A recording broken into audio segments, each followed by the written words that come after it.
Coucou tout le monde, aujourd'hui je vous retrouve pour une nouvelle vidéo. Alors aujourd'hui j'ai décidé de vous donner des conseils pour votre recherche de famille pour devenir au pair aux USA. Si vous ne le savez pas, je vous ai prévenu il y a quelques temps sur mes réseaux sociaux du fait que je voulais étendre mon année de 9 mois dans un autre état de la côte Est, par préférence, on va croiser les doigts. Et donc ça y est, je suis en ligne, je commence à parler à quelques familles et je me suis dit pourquoi pas vous faire une vidéo sur ce sujet-là, justement, les questions à poser à la famille, comment s'y prendre, qu'est-ce qu'il faut regarder, etc. Avant toute chose, un petit détail qui pourra sûrement vous rassurer, sachez une chose, c'est que les familles sont sélectionnées, c'est-à-dire qu'elles doivent remplir des conditions. Il y a une personne de votre agence qui va passer les voir dans leur maison pour vérifier que leur dossier soit vraiment vrai et tout sera vérifié, donc ne vous inquiétez pas à ce niveau-là. Déjà, la recherche de famille, comment ça marche? Alors vous allez avoir un dossier assez gros à remplir vous concernant, avec plein de questions mais vraiment qui vont dans les petits détails aux plus gros détails, c'est-à-dire vos tatouages, qu'est-ce qu'ils représentent, etc. C'est vraiment des questions poussées, mais sachez que c'est des questions très importantes et il faut y répondre honnêtement. Vraiment, je vous le dis, répondez-y honnêtement. N'allez pas dire que vous êtes infant care, c'est-à-dire que vous pouvez garder des enfants en dessous de 2 ans si vous n'avez jamais gardé de bébé et si vous ne vous sentez pas capable vous-même de pouvoir garder des bébés, changer des couches, parce que ça implique beaucoup de choses. Une fois votre dossier rempli, vous allez recevoir vos identifiants d'application, ce qui va vous permettre d'être justement sur une application pour la recherche de famille. C'est-à-dire votre dossier sera en ligne et accessible par les familles de tous les États-Unis qui concernent votre agence. Moi c'est Cultural Care. Et donc ces familles vont pouvoir aller voir votre profil, les lire, en prendre connaissance vraiment dans tous les moindres détails. Tout ce que vous avez écrit dans votre dossier sera visible par la famille.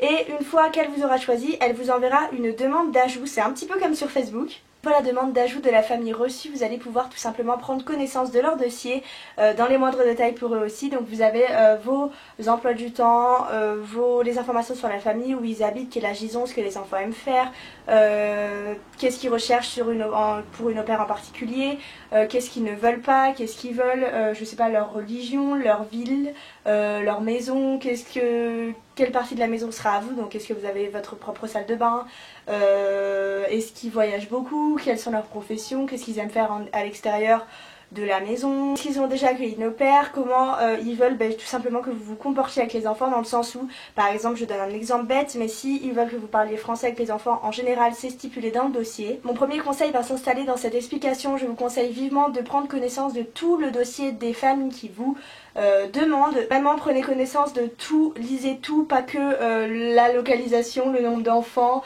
et votre schedule, est-ce que vous aurez une voiture, non, c'est pas le but. Vraiment prendre connaissance de tout parce que tout est important, vraiment tout dans les moindres détails. Une fois avoir pris connaissance de leur dossier, vous pouvez refuser, accepter et ensuite matcher. Alors je vous explique. Accepter un profil ne vous engage à rien. C'est-à-dire, on va prendre par exemple la famille Neuneu, parce que je ne sais pas quoi dire comme autre famille, vous ajoute, vous pouvez l'accepter, ça ne vous engage pas à aller dans leur famille. C'est-à-dire que accepter cette demande vous engage tout simplement à parler avec eux.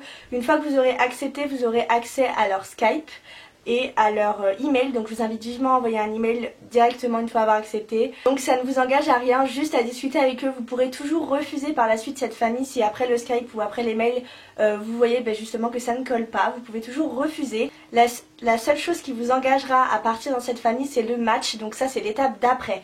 Une fois avoir discuté avec vos familles, une fois avoir été sûr de vous, une fois que vous vous êtes dit ouais c'est bon, je suis sûre, je veux vraiment cette famille, il suffira juste de matcher. Alors le conseil le plus important que je pense qu'il faut que je vous donne et que vos agences sûrement vous le donneront, moi on me l'a répété mais des milliers de fois avant que je commence la démarche pour choisir une famille, de ne pas se précipiter et de ne pas se focaliser sur une destination. Je m'explique. Ce n'est pas parce qu'une famille habite à Los Angeles ou à San Francisco ou à New York ou à Miami que c'est la meilleure famille au monde. C'est-à-dire choisissez la famille avant l'endroit.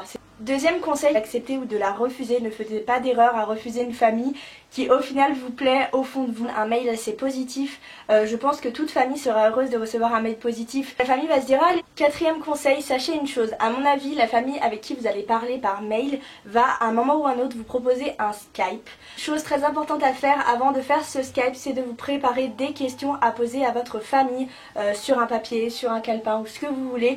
Toutes les questions, aucune question n'est bête. Cinquième conseil qui rejoint le quatrième conseil juste avant est de tout simplement, si vous n'êtes pas vraiment à l'aise avec la langue anglaise, je vous conseille vraiment de préparer vos questions en anglais sur un papier. Et tout simplement, ça sera peut-être plus fluide pour pouvoir justement poser ces questions si vous ne savez pas trouver vos mots en anglais pendant le Skype. Souvent en plus, si on ne note pas nos questions, on est tellement excité à l'idée d'avoir ce Skype là que justement on oublie nos questions. Sixième conseil, je vous conseille aussi, une fois avoir fait votre premier Skype et avoir peut-être parlé par mail après ce Skype là, n'hésitez surtout pas à redonner un conseil qui pour moi est un des plus importants parce que c'est un des trucs qui m'a le plus rassurée au niveau des familles, c'est tout simplement de demander les coordonnées de l'au-pair ou l'ancienne au-pair ou l'ancienne au-pair de la famille pour justement avoir une vision un petit peu différente. Ça pourra sûrement aussi vous permettre de pouvoir poser des questions un petit peu plus personnelles sur vous, sur votre vie là-bas, sur comment elle vit les choses, elle, son expérience à elle. Deuxième conseil que je pense à vous donner, car j'en ai discuté avec mes hosts il y a peu de temps, sachez une chose, si par exemple, je sais pas, la famille Neuneu, on revient sur la famille Neuneu, vous ajoute et vous discutez avec elle et au final le profil ne vous plaît pas, ne laissez pas cette famille sans réponse. Envoyez tout simplement un mail en disant que finalement le profil ne colle pas. C'est des choses que la famille peut comprendre, c'est des choses qui sont normales. Vous allez vivre un an dans une famille qui vous plaît pas, ce n'est pas possible. Donc faites-leur clairement comprendre gentiment, bien sûr, que tout simplement vous ne souhaitez pas poursuivre avec eux vos échanges, etc. Je pense que c'est mieux que de laisser une famille sans réponse et je trouve que c'est beaucoup plus respectueux d'envoyer quand même un mail pour dire non que de ne rien envoyer du tout et faire silence radio. Ensuite, autre conseil, soyez ouverts aux règles de la maison. Je m'explique. Il est fort possible que votre famille vous donne un couvre-feu, en général c'est pas une heure fixe, mais qui vous dit il vous faut absolument 7 heures de sommeil. Donc il faut que vous soyez rentré chez vous 7 heures avant de commencer votre travail, ce qui peut être normal et ce qui est compréhensible, en tout cas moi je le comprends. Donc ne prenez pas peur par rapport à ça. Ensuite il peut aussi y avoir tout simplement l'aide à la maison, c'est-à-dire qu'on ne vous demande pas de faire le ménage, on ne vous demande pas ça, c'est pas votre boulot, mais en tout cas vous vivez avec eux, c'est comme si vous viviez chez vous. Je pense que vous comme moi on a à peu près les mêmes choses. Si le lave-vaisselle est plein, faites-le tourner. Si le lave-vaisselle vient de finir de tourner, videz-le. C'est pas des trucs hyper gros, c'est pas des grosses tâches, vous vivez tous ensemble, ils vous accueillent chez eux, donc je pense que c'est la moindre des choses. 11e conseil qui me paraît quand même important, acceptez les différences. Sachez que tout simplement vous allez dans une famille qui ne vit pas de la même façon que vous, on n'a pas les mêmes modes de vie, on n'a pas les mêmes façons de faire avec les enfants, on n'a pas les mêmes éducations, tout est différent. Vous changez de pays, sachez-le, vous n'allez pas genre de Paris à Lyon, vous changez vraiment de pays complètement. Donc accédez-les aussi en barre d'infos, n'oubliez pas d'aller les checker. Si vous avez encore des questions, n'hésitez pas à les mettre en commentaire. En tout cas moi je vous fais plein de gros bisous et je vous dis à la prochaine vidéo. Salut!